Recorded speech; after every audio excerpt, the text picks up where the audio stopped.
Good morning, everyone.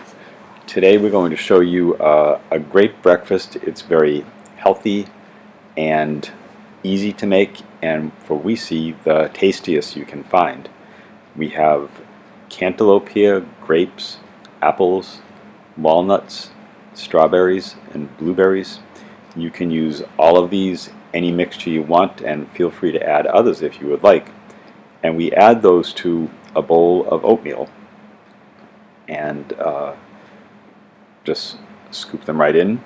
There's no set amount of ingredients, just you ad lib and put in whatever you would like best, but you add them to the oatmeal, mix them up a little bit, and then we add something called kefir, which is like a liquid yogurt, which gives it a little bit of a nice tangy taste. You could also use yogurt itself if you would like.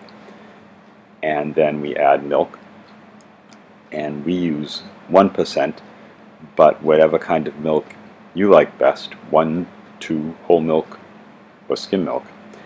And then you can also add cinnamon or nutmeg, sugar if you like.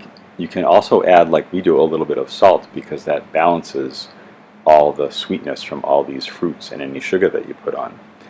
So you get this all mixed up. And the difference in this is that most people, they will make this in the evening and let it sit in the refrigerator overnight to soften up. But we found that you don't need that. It tastes fine like this. I think that it tastes better like this because it has a slight bit of crunchiness to us that you lose in the refrigerator. So there you have it. Hope you enjoy it. Have a healthy breakfast. Thanks for watching.